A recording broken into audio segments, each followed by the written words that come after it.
नमस्कार मैत्रिणींनो, मी दीपाली तुमचं दीप्स कॉर्नरमध्ये स्वागत करते। आज आपण पाहणार आहोत शेवग्याच्या शेंगाचं भरीत। त्यासाठी मी अर्धा किलो शेवग्याच्या शेंगा घेतलेल्या आहेत। आता ह्याचे मी मोठे मोठे तुकडे करून घेते। अशा पद्धतीने मी ह्या शेंगांचे तुकडे करून घेतलेले आहेत। आता हे एका जाळीवरती आपण भाजून घेत आहोत। जसं भरीत करताना आपण वांग भाजून घेतो त्याच पद्धतीने ह्या शेंगा आपल्याला भाजून घ्यायच्या आहेत। एका साइडने झाले की त्याची बाजू आपल्याला पलटून घ्यायची आहे।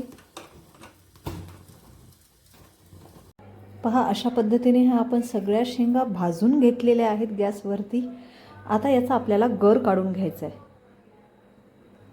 पहा, इथे एक शेंग मी घेतलेली आहे, ती आता तुम्हाला फोडून दाखवते। पहा किती छान अशी ही भाजल्या गेलेली आहे। आता हे असं फोडल्यानंतर आपल्याला हा जो आतला गर आहे तो चमच्याने आपल्याला असा काढून घ्यायचा आहे। अशा पद्धतीने अशाच पद्धतीने आपल्याला सगळ्या शेंगांचा गर आपल्याला काढून घ्यायचा आहे। एका ताटामध्ये आपण शेंगांचा सगळा गर काढून घेतलेला आहे। आता हे मी खलबत्त्यामध्ये टाकत आहे आणि थोडंसं याला आपण कुटून घेत आहोत। पहा, अशा पद्धतीने हे आपल्याला थोडंसं बारीक करून घ्यायचं आहे।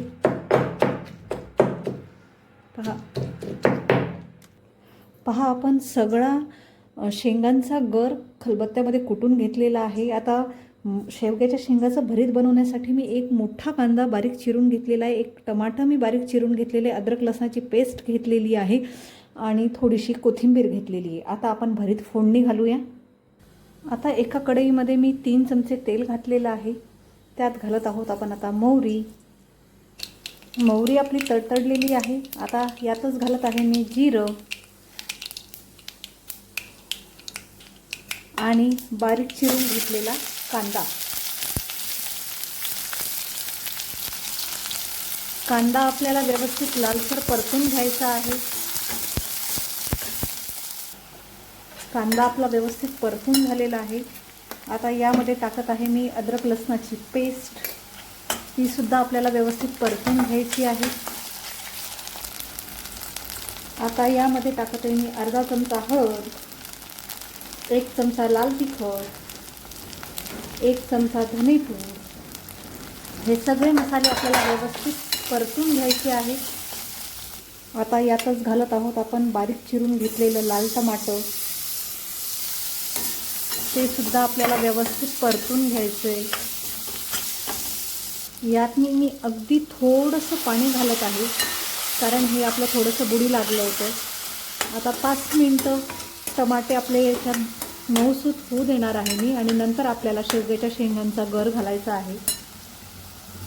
पहा, पाणी सगळं छान असं आटलेलं आहे आणि आपल्या भाजीला तेलसुद्धा सुटलेलं आहे।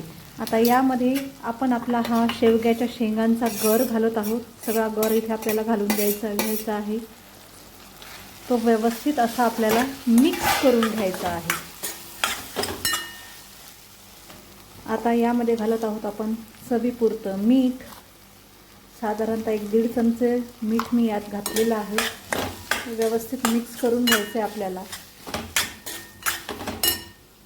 पहा, बरेच जण शेवग्याच्या शेंगा तशा खात नाहीत, म्हणून ह्या अशा पद्धतीने भरताच्या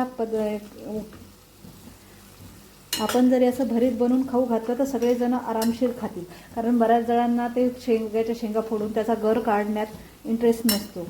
पण ही भाजी एवढी हेल्दी आहे की प्रत्येकाने ही खाल्लीच पाहिजे। त्यासाठी हे भरीत हा एक वेगळा मार्ग आहे। तर तयार आहे आपलं शेवग्याच्या शेंगाचं अतिशय पौष्टिक आणि चविष्ट असं भरीत। यावरून टाकत आहे मी आता कोथिंबीर। तुम्हाला माझी शेवग्याच्या शेंगांच्या गरापासून भरीत बनवण्याची पद्धती आवडल्यास नक्की माझ्या चॅनलला लाईक, शेअर आणि सबस्क्राईब करा। थँक्यू। आणि कमेंटमध्ये मला नक्की सांगा की भरीत कसं झाले, नक्की एकदा ट्राय करा।